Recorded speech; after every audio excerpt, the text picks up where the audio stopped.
Hello students, we are going to be talking about volumetric analysis. Volumetric analysis, presentation of volumetric analysis. Okay, so just follow me. The term titrimetric analysis, follow me. The term titrimetric analysis refers to quantitative chemical analysis carried out by determining the volume of a solution of accurately known concentration, which is required to react quantitatively with a measured volume of a solution of a substance to be determined. There's an accurate known concentration. Then there is also another concentration that is unknown. So it is not the known concentration versus the unknown concentration. So just follow me, you understand why I use the word titrimetric. Okay, now the solution of accurately known concentration is called the standard solution. So in volumetric analysis, you must have a standard solution, and that standard solution is a solution of known concentration. Okay, so the term volumetric analysis was used for this form of quantitative determination, but it has now been replaced by titrimetric analysis. That is why you saw me from the beginning. I started with the word titrimetric. So when you hear titrimetric analysis, what we are saying is volumetric analysis. So it was volumetric analysis before, but now it has been replaced by the word titrimetric analysis, and it is a quantitative determination. Okay, now in titrimetric analysis, the reagent of known concentration is called the titrant, and the substance being titrated is termed the titrant. Take note of those words. The reagent you are using of known concentration is called the titrant, while the substance which you are doing titration, the substance being titrated, is termed the titrant. Okay, let's go ahead. Now the standard solution, remember I mentioned the standard solution, which we say is the solution of accurately known concentration. The standard solution is usually added from a long graduated tube called a burette. It's added from a long graduated tube called a burette. The process of adding the standard solution until the reaction is just complete is termed titration. So if you ask what is titration, you should be able to tell us that titration is the process whereby we add standard solution to a reaction to a solution. We add standard solution to a solution or to a reaction until the reaction is what? Complete. Now the point at which this occurs is called equivalence point. The point at which there is a complete titration or a complete reaction is called equivalence point, or the theoretical or stoichiometric end point. So that is at the point where titration or where the reaction is complete. The completion of the titration is detected by some physical change produced by the standard solution itself, or more usually by the addition of an auxiliary reagent known as an indicator. So there must be an indicator, and that indicator is being introduced at the end of, so the completion of the titration is detected now by the addition of an auxiliary reagent. So there's a reagent that is added.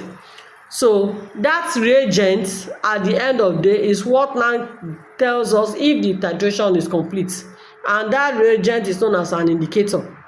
Alternatively, some other physical measurements may be used.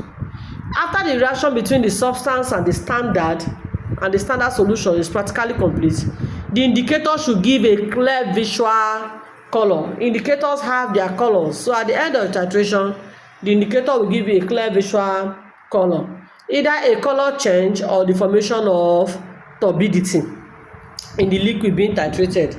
The point at which this occurs is called the end point of titration. I've said before, the point at which the indicator gives you a color change or it produces turbidity is called the end point of the titration. In the ideal titration, the visible end point will coincide with the stoichiometric or theoretical end point. You know, we talked about stoichiometric or where we say the point at which the standard solution. I want to remind us again of what stoichiometric endpoint is. Now follow me.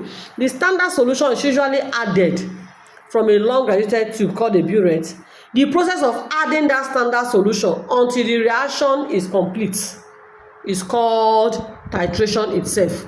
Now the point at which this occurs, the point where the reaction is complete, when you are going to add the standard, where the reaction is complete, the point at which this occurs is called equivalence point or the stoichiometric end point. So let us continue.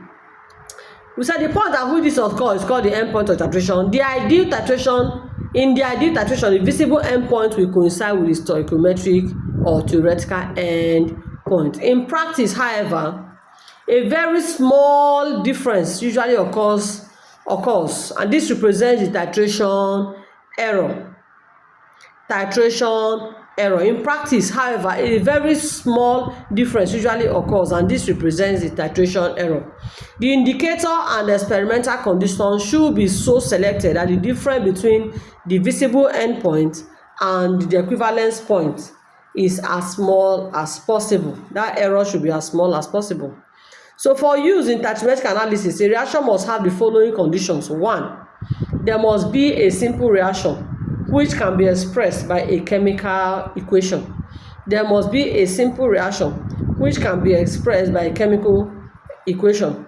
Now, what we mean, the substance to be determined should react completely with the reagent in stoichiometric or equivalent properties. 2, the reaction should be relatively fast. 3, there must be an alteration in some physical or chemical property of the solution at the equivalence point. There must be an alteration.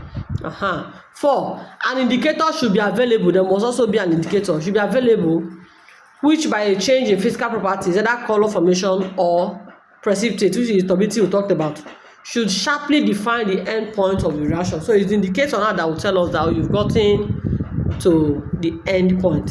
That indicator showing a color change or a precipitate. So we're going to be looking at some words before we continue. We'll look at what titration is. Titration is the process in which the standard reagent is added to a solution of an analyte until the reaction between the analyte and the reagent is complete. That's titration. Equivalence point and endpoints. We have said all these things before, just a reminder. Equivalence point and endpoint. The equivalence point of a titration is a theoretical point that cannot be determined experimentally. Instead, we can only estimate its position by observing some physical change associated with the condition of equivalence. Now, this change that is being observed is called the endpoint for titration. The next one we're looking at is titration error that we just said now, not quite long. We said the difference between the observed endpoint and the true equivalence point. No, we just talked about equivalence point now. The difference between the observed endpoint and the true equivalence point in a titration is known as titration error. Indicators. What are indicators? Indicators are often added to analyze solution in order to give an observable physical change, which is the endpoint itself, at or near the equivalence point. In other words, indicator is a compound having a physical property, which is a color, that changes abruptly near the equivalence point of a chemical reaction. So probably the indicator was blue. When blue is in an acidic condition, for example, they'll say it becomes red. So something like that. That's what we are trying to say. Okay, so indicator will give us the what? The end point. The endpoints in volumetric analysis. Endpoints in volumetric analysis. That is our next topic. See you in my next class.